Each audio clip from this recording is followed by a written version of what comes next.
Alors bonjour tout le monde, bienvenue à cet atelier sur le cannabis au travail présenté par Sage Ressources Humaines. Donc comme vous le savez, il a été établi par le gouvernement canadien que la légalisation du cannabis entrerait en vigueur à partir du 17 octobre 2018 prochain, ce qui fait en sorte que cette norme sociale changera et également que les milieux du travail seront affectés par cette nouvelle réglementation. Je me présente, Maxime Dubois, directeur des ressources humaines chez Sage Ressources Humaines. Je suis conseiller en ressources humaines agréé, plus d'une dizaine d'années d'expérience en gestion des ressources humaines et spécifiquement dans l'établissement des politiques d'entreprise. Donc, je laisse quelques instants pour voir mon pedigree. Au final, l'important va débuter dans quelques instants. Donc, aujourd'hui, les conditions de succès pour ce forum sont le respect sur le chat ou sur le clavardage. Merci également de fermer votre micro. Si jamais il y a des éléments qui vous intéressent davantage, vous pouvez toujours utiliser la capture d'écran et la présentation suivante sera disponible sur YouTube dès la fin de cet enregistrement. Donc, je m'engage également à respecter l'ordre du jour, 45 minutes, incluant une période de questions à la fin, que vous pourrez écrire directement dans le clavardage à Sage RH. Nous prendrons les questions en commentaire et nous y répondrons à la fin. Donc, vous pouvez inscrire votre question à n'importe quel moment. Et il ne sera malheureusement pas possible de répondre à l'ensemble des cas particuliers spécifiquement dans cet atelier, dû au nombre de participants. Donc, au final, il nous fera plaisir de répondre à vos questions particulières par la suite. Vous pouvez envoyer un email à rh.sagedecision.com ou tout simplement téléphoner à la ligne d'assistance RH.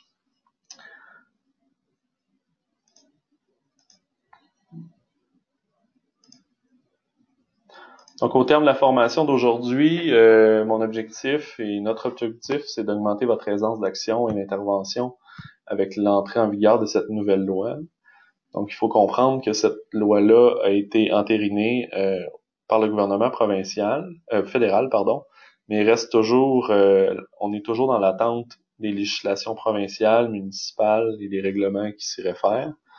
Donc, aujourd'hui, la présentation que je donne pourrait effectivement être modifié dans le temps et à la lumière des nouvelles informations qui sortiront à travers justement les législations provinciales et municipales. Donc, comment on peut intégrer cette nouvelle loi-là ou cette nouvelle norme sociale dans notre milieu de travail?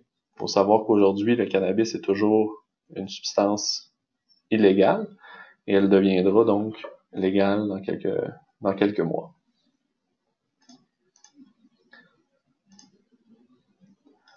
L'ordre du jour de la rencontre, donc je fais une petite entrée en matière sur le cannabis. Ensuite, le projet de loi fédéral qui a été adopté. Les obligations de l'employeur. Quelle est notre latitude en matière de tests de dépistage? Quel est l'accommodement raisonnable et éviter les contraintes excessives pour l'employeur en matière de cannabis au travail? Quelles sont les obligations de l'employé? Et au final, comment monter une bonne politique et un bon guide de l'employé, spécifiquement en lien avec l'établissement d'une politique sur le cannabis.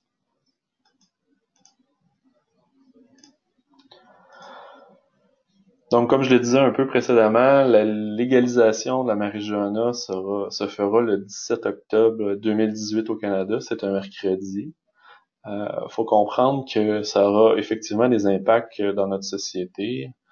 Aujourd'hui, je me concentrerai pas sur les risques à la santé ou les avantages et les inconvénients de fumer la marijuana de façon récréative. Je vais plutôt me concentrer sur l'impact sur les milieux de travail. Sociologiquement parlant, dans l'État du Colorado et de Washington aux États-Unis, vous savez que des lois similaires ont été adoptées Et on a vu en 2012 et 2013 une augmentation de plus de 20% de la consommation récréative. Donc, on peut s'attendre peut-être à une réponse similaire ici au Québec. Donc, il faut en tenir compte, autant dans notre société que dans nos milieux de travail. Il y a différentes évaluations d'experts aussi, puis vous voyez les sources juste dans le bas de cette diapositive, que l'absentéisme est 3 fois plus élevé pour les consommateurs de marijuana. Donc, ça nous touche directement au travail. Le rendement moyen, le rendement est de 30% inférieur à la moyenne pour les consommateurs réguliers de cannabis.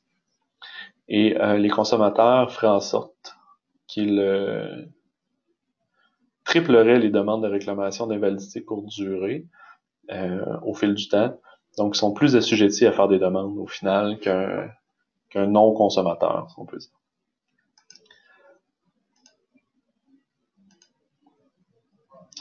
Le projet de loi C-45, celui qui a été adopté dernièrement, régit quelques règles adaptées spécifiquement pour la province de Québec. Donc, l'âge minimal sera bien entendu pour le Québec de 18 ans pour pouvoir consommer en toute légalité le cannabis. Il sera possible d'être en possession à des fins personnelles d'au plus 150 grammes séchés, entreposés et difficilement accessibles aux mineurs. Ici, toujours un débat entre le fédéral et le provincial. La production pour des fins personnelles est interdite jusqu'à maintenant par le Québec. C'est les grandes lignes directrices qui ont été données par la juridiction. Au fédéral, on parle plutôt d'un 5 plants ou d'un 4 plants par ménage. Ça sera confirmé qu'est-ce que le Québec décidera. Les produits vendus, donc quand on ira acheter, c'est la marijuana. Donc, les transactions pourraient être d'un maximum de 30 grammes. Présentement, les facultés affaiblies qui seront tolérées en termes de conduite, c'est une tolérance entre 2 nacrogrammes et 5 nacrogrammes. Ça reste aussi à être déterminé. Présentement, aux États-Unis, c'est jusqu'à 5 nacrogrammes qui sont acceptés. Donc, la consommation en public est effectivement interdite. La ville de Drummondville, justement, la semaine dernière ou cette semaine, justement, a été une des premières villes à réglementer sur son territoire l'usage du cannabis dans les lieux publics. Donc, principalement, ce que ça disait, c'est que c'était interdit de fumer dans les parcs à 9 mètres des édifices comme la cigarette l'est présentement. Donc, les seuls endroits seront la rue ou les maisons privées, puis les parterres qui ne font pas partie d'un regroupement public de gens et ou de parcs ou d'écoles ou d'institutions publiques. J'ai utilisé le mot nacrogramme, mais c'est nanogramme, désolé. Je viens de relire ma note. Donc, au final, quelles sont les obligations de l'employeur? Ben, la prémisse qui vous protège, puis votre argument principal devrait être la sécurité avant tout. Donc, c'est quoi l'obligation de l'employeur en matière de prévention des accidents? Ben, elle est complète.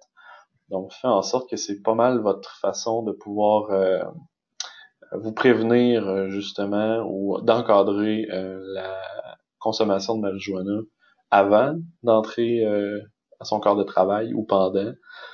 Donc, au final, tout employeur a l'obligation de protéger la santé et la sécurité, l'intégrité physique et psychologique de ses salariés. Donc, non seulement le fumeur en question, mais tous les autres personnes qui l'entourent. On comprendra qu'un conducteur de machinerie lourde, sous l'effet, pourrait effectivement mettre en danger ses collègues de travail. Donc, c'est pour ça que dans certains lieux de travail, il y aura effectivement tolérance zéro. Alors que dans d'autres milieux de travail, la règle pourrait être différente. On en parlera un petit peu plus tard. Il reste que c'est l'employeur qui conserve tout le droit de gérance qui lui permet de mettre une politique qui encadre ou qui empêche ou qui ne tolère ou ne tolère pas la consommation de drogue sur les lieux de travail. Donc, bien entendu, il restera des drogues qui seront criminelles. Ceux-là, c'est assez direct comme règle. Mais le cannabis pourra faire partie d'une exception comme la cigarette ou la boisson, où on est habitué de voir des politiques distinctes pour ces deux éléments-là. Donc, ça peut aller de le tolérer avec un certain encadrement, mais ça peut aller également jusqu'à la tolérance zéro. Puis là, c'est à l'employeur de déterminer est-ce qu'il y a des risques réels, puis jusqu'à quel point il veut gérer cette situation-là.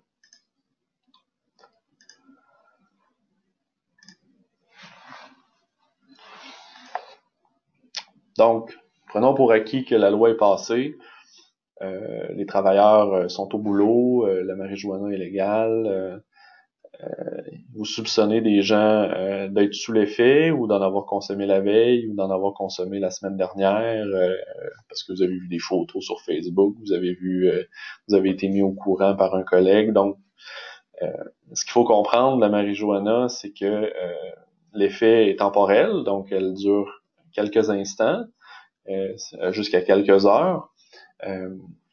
Par contre, si on a fumé la veille, le lendemain matin, globalement, tous les symptômes, ou du moins les effets, sont inexistants. Par contre, si on fait un test sanguin ou un test d'urine, on retrouvera toujours des traces. Donc, c'est là la difficulté des tribunaux au niveau des tests de dépistage et des corps policiers. C'est que, je vous donne un exemple, on arrête un automobiliste sur le bord de la route, on soupçonne qu'il a fait l'usage de cannabis, on prend une prise de sang, puis oui, effectivement, il avait fumé, mais une semaine avant. Donc, le test est positif. Et là, ce qu'il faut réussir à encadrer maintenant, c'est à quel moment il avait fumé. Donc ça, c'est plus difficile à cerner. Il y a des tests qui existent européens présentement, mais au Canada, il n'y a aucun test qui a été approuvé qui valide le lien de la présence de substances puis le risque réel au moment où que la personne se fait prendre de façon positive de ce test. Donc présentement, on est capable de savoir si quelqu'un a consommé ou non, mais c'est plus difficile de savoir à quel moment il l'a fait, puis est-ce que présentement il est sous des facultés affaiblies, et si c'est le cas, à quel niveau il est affaibli. Donc, tantôt on parlait des tolérances acceptées. Il est là l'enjeu qui est présentement, puis l'enjeu, c'est qu'il n'y a pas de test encore qui existe. Ça viendra. Assurément qu'à l'automne prochain, les corps policiers, le gouvernement seront prêts, mais présentement, c'est pas le cas.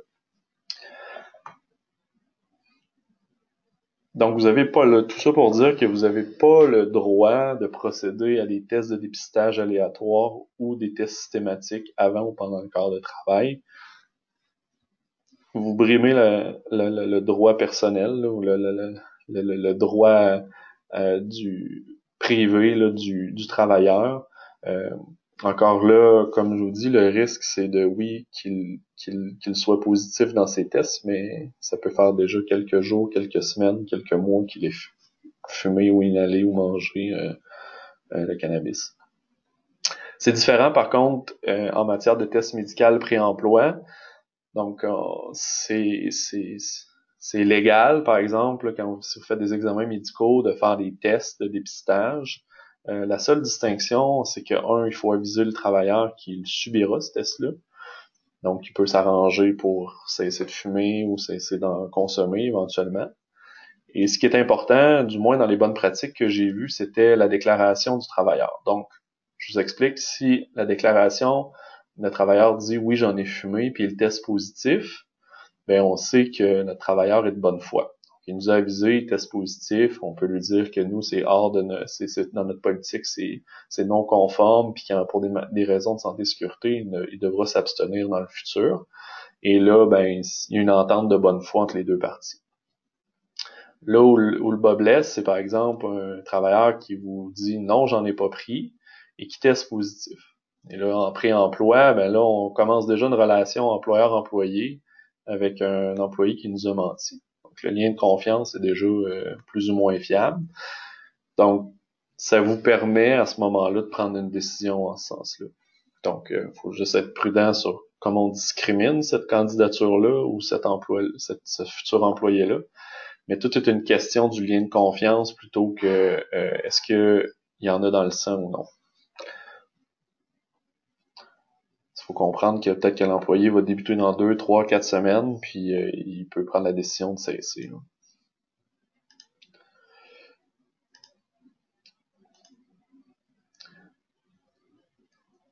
Donc, la Cour suprême, donc la plus haute cour du Canada, a déterminé qu'un employeur pourrait imposer des tests de dépistage, par contre, dans certaines situations, et les voici. Euh, c'est que s'il a des motifs raisonnables de croire que ce dernier a des facultés affaiblies ou en a eu. Donc, motif raisonnable, dans la loi, c'est jamais clair. Qu'est-ce que ça veut dire? Ben là, c'est à la, à la, au choix ou à la perception de chacun. Mais au final, si on a des bonnes raisons de croire que dans l'exercice de ses fonctions, il avait des facultés affaiblies, ça nous permettrait de le faire. S'il était impliqué dans un accident ou un incident de travail seulement. Donc, on peut pas faire ce test-là, comme je disais, de façon systématique ou aléatoire, mais s'il est impliqué dans un accident, puis un incident, on a des doutes raisonnables de croire qu'il y a des facultés affaiblies, la Cour suprême dit oui, on peut tester. Ou un travailleur qui reprend le service après avoir subi un traitement pour combattre l'alcoolisme ou la toxicomanie. Donc, on sait que cette personne-là est peut-être plus fragile. Donc, les tribunaux ouvrent une porte à dire, ben, vous pourriez faire des tests pour vous assurer que cet employé-là a justement respecte ses conditions. C'est les mêmes conditions pour la fouille d'objets personnels. Par exemple, dire, ben, moi, j'ai des doutes que mon employé a du cannabis sur les lieux de travail. En passant, il y aurait le droit, hein, mais vous pourriez dire, ben, chez nous, il y a, aussitôt qu'on on, on dépasse la porte de mon bureau, de mon usine ou de mon lieu de travail, il n'y a pas de marijuana qui rentre ici. Donc encore là, vous pourriez pas fouiller les objets personnels des employés, mais encore une fois, s'il est impliqué dans un accident, un incident où il y a déjà un passé de toxicomanie, vous pourriez avoir cette latitude. Encore là, il faut avoir un motif raisonnable, puis il faut être capable de démontrer que il y a des doutes raisonnables de faculté affaiblie.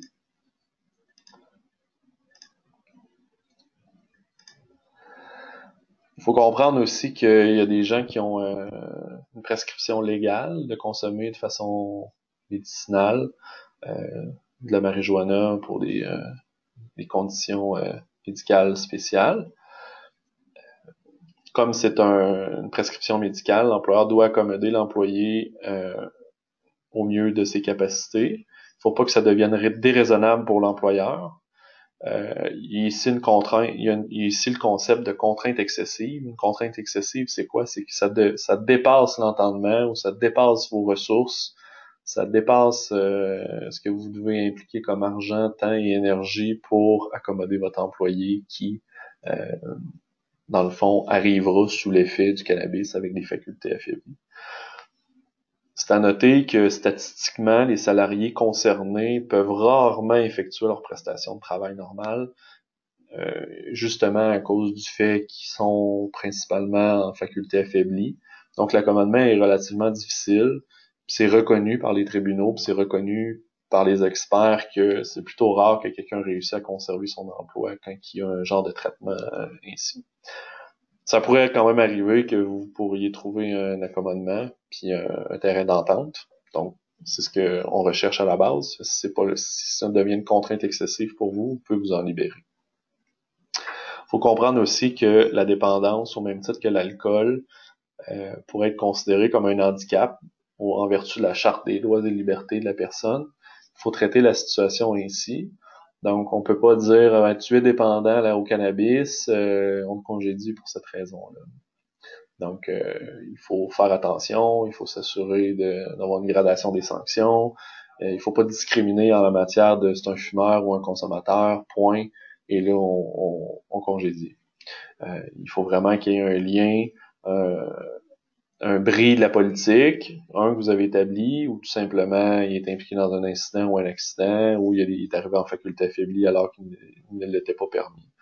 Donc ça serait des bonnes raisons d'avoir des mesures disciplinaires avec cet employé-là, ou même d'aller jusqu'au congédiement, mais la seule raison que notre employé consomme, c'en est pas une.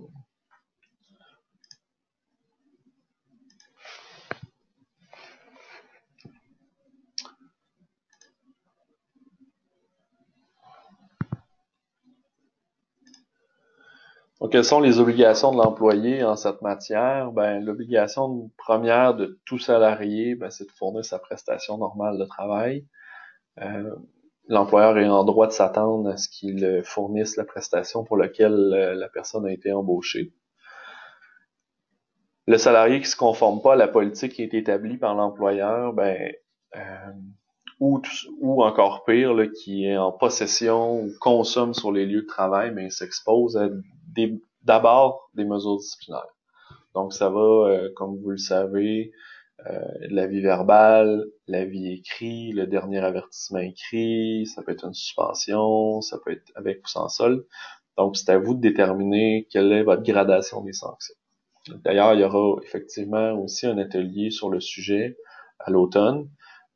Si vous voulez en savoir davantage sur le processus de gradation des sanctions, dans la jurisprudence, c'est ce qui vous protège au final quand vous faites un congédiement pour vous assurer d'avoir une cause juste et suffisante.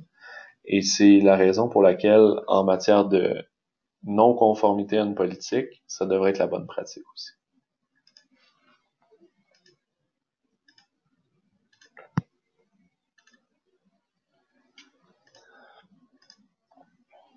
Pour qu'une politique soit efficace, donc ici c'est le début des conseils à comment établir une politique pour encadrer la marijuana sur le lieu de travail.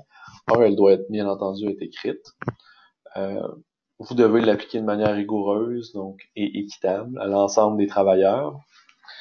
Si c'est prévu qu'il y a des corps de travail ou il y a des métiers ou il y a des professions qui a des règles différentes, il faudrait l'inscrire. Elle doit être claire et non équivoque. Doit avoir été partagée avec l'ensemble des employés. Donc, idéalement, soit elle doit être contenue dans le guide des employés ou tout simplement une politique à part qui est affichée à un endroit visible dans votre entreprise.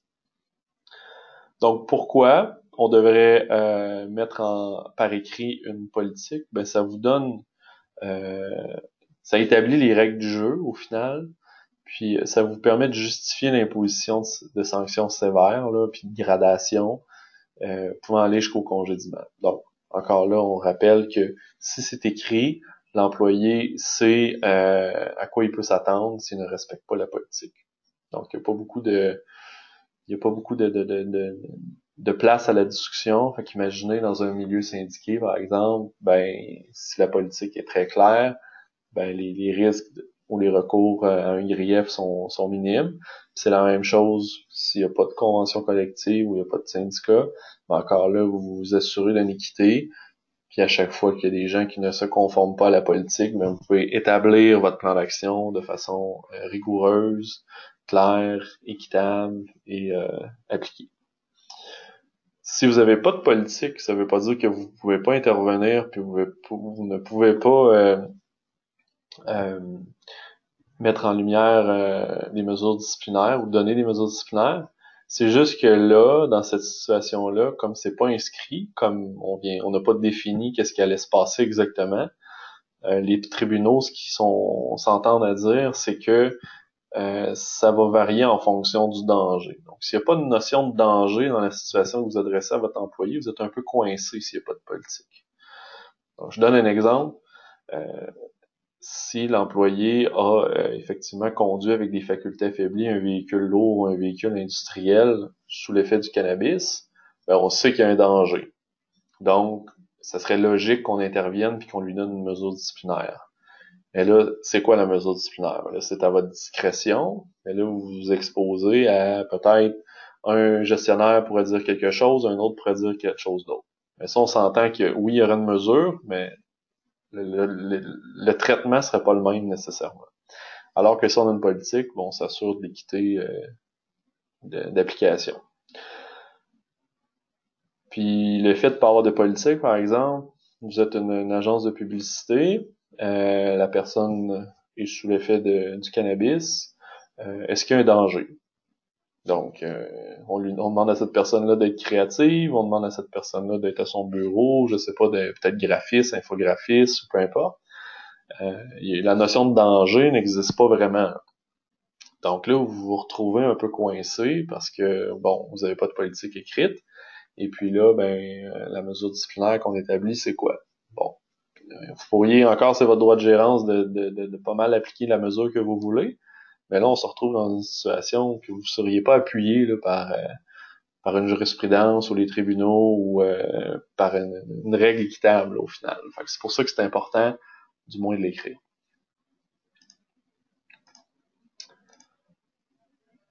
Donc ici, j'amène quelques pistes de réflexion intéressantes. Pourquoi je vous pose ça? C'est que ça peut vous permettre de cheminer dans votre réflexion de on a besoin d'une politique, puis jusqu'où on va aller. Puis pourquoi je les ai écrits ici, c'est parce que c'est déjà des questions que j'ai eues de certains clients. Tantôt, je parlais de notion de danger, mais qu'en est-il des postes d'influence et d'autorité, les postes de gestionnaire, les postes de direction, où il n'y a pas nécessairement de risque à la santé ou la sécurité proprement dit? Donc, les gens travaillent, c'est des professionnels. Est-ce qu'on leur permet, premièrement, de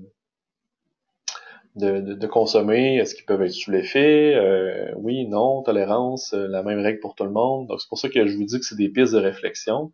Il n'y a pas de bonne réponse, là, au final. C'est vous qui allez déterminer qu'est-ce que vous avez envie. C'est sûr qu'une personne en poste d'autorité, comme un enseignant, un infirmier, une infirmière, un policier, un agent de la paix, peu importe, là, on se dit, OK, c'est peut-être pas...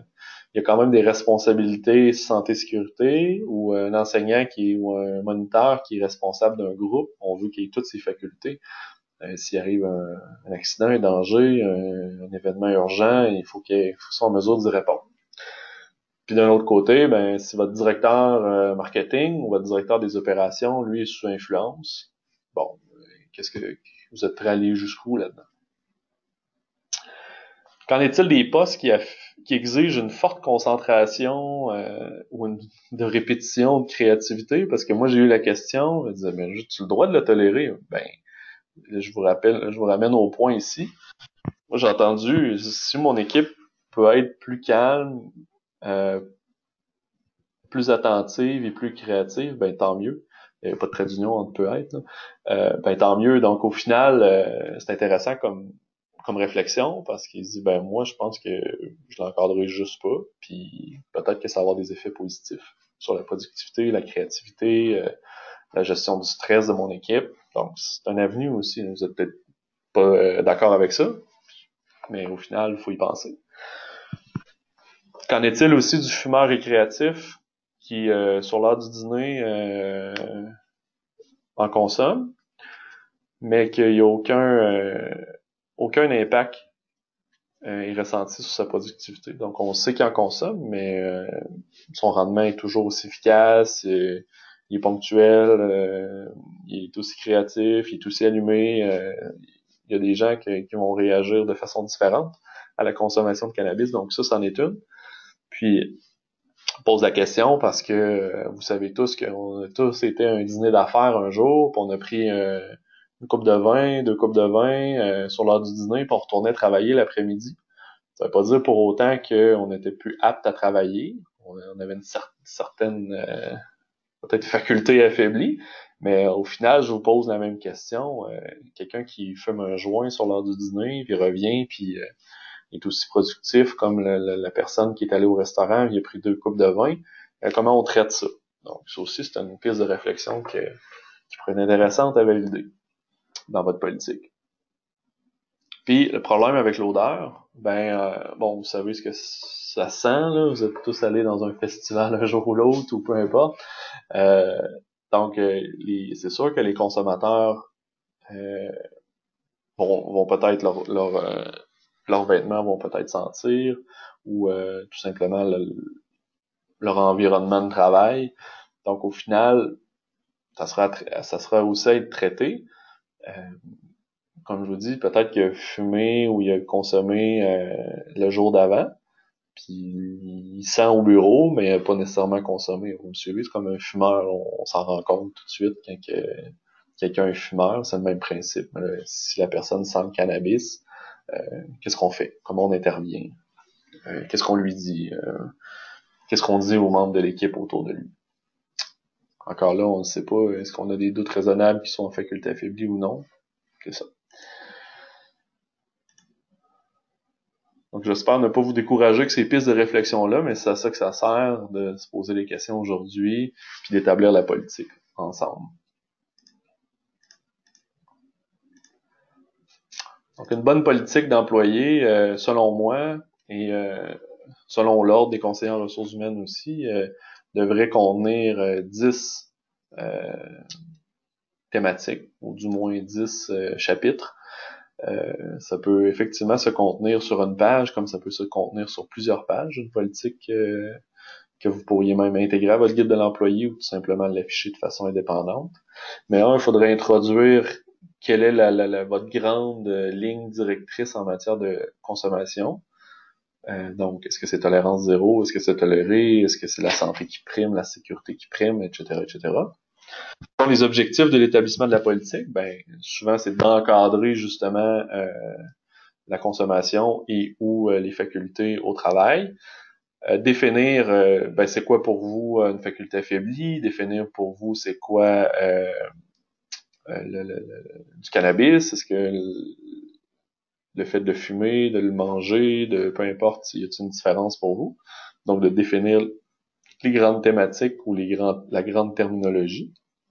Quels sont les principes généraux de votre politique? Quels sont les champs d'application? Donc, où ça s'applique? À quel corps de travail? Quel corps de métier? Quel professionnel? À quel moment? Est-ce que c'est tout le temps? Est-ce qu'au party de Noël, c'est toléré? Est-ce que, c'est ça, là, ça reste à être déterminé. Quels sont les rôles et responsabilités de chacun en matière de gestion et en matière d'employés?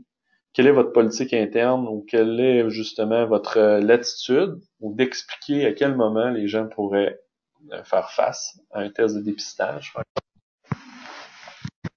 Une bonne politique aussi va être un peu liée à la prévention puis à l'aide aux employés. Donc, comme on parlait tantôt, il y a des gens qui vont peut-être avoir des problèmes de dépendance, vont peut-être avoir des problèmes de consommation, problèmes financiers liés à ça aussi. Donc, c'est toujours intéressant dans la politique d'inclure un paragraphe ou du moins une intention. Dire, oubliez pas, on est comme employeur, on est en mesure de vous accommoder et aussi de vous aider.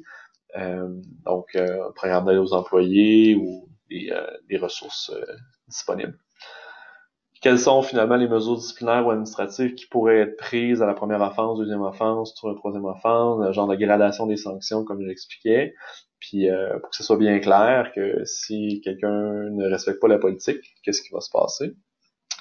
Et l'application de la politique, c'est quand, où, quand, comment, pourquoi? Donc, est-ce que c'est dans tous les lieux? Est-ce que un gars de cours ou quelqu'un qui travaille à l'extérieur aurait le droit, alors que les autres ne pourraient pas? Un arpenteur qui est sur la route ou un gars de la construction, une fille de la construction, est-ce qu'il a le droit de le faire? S'il est en déplacement, est-ce qu'on c'est tolérance zéro ou on accepte la faculté affaiblie qui est prévue à la loi? Donc, c'est tout ça qu'il faut définir aussi dans le guide de l'employé ou dans la politique au final.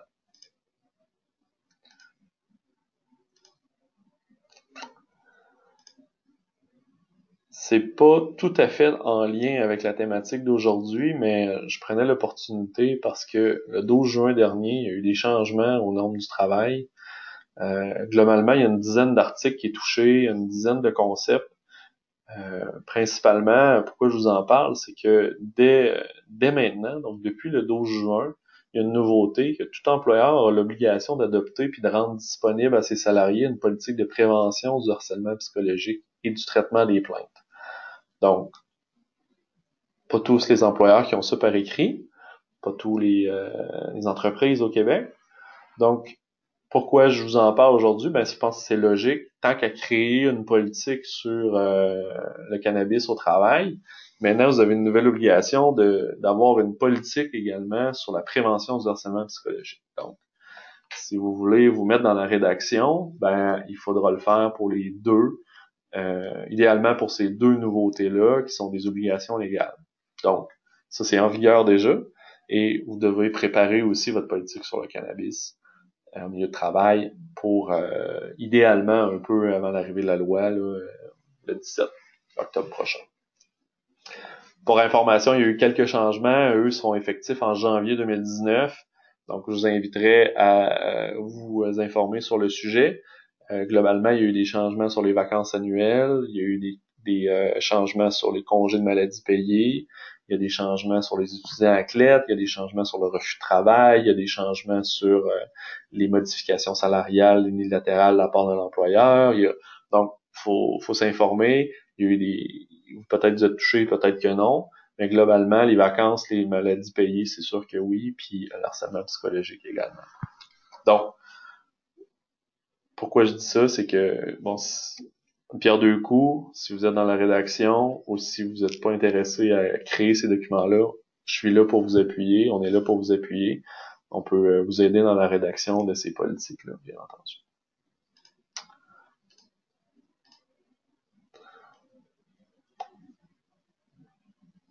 Donc au final, ça fait le tour globalement de la présentation que j'avais pour vous aujourd'hui. En espérant vous avoir partagé un cadre juridique, un cadre de champ d'action, d'application intéressant.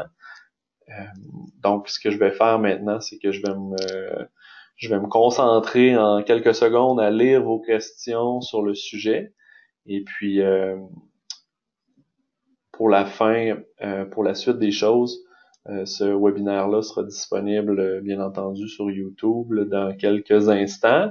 Et vous pourrez effectivement le revoir à votre guise. Sachez également que on est aujourd'hui à la fin juillet 2018 et les législations provinciales et municipales vont changer ou seront créées. Donc, il pourrait y avoir des changements importants là, dans ce que je viens de vous dire aujourd'hui, mais ce qu'il faut comprendre, c'est que en date d'aujourd'hui, c'est ce qui est en vigueur, puis c'est ce qui est connu. Donc, en vous remerciant pour votre écoute, puis en vous souhaitant d'excellentes vacances estivales. Au plaisir.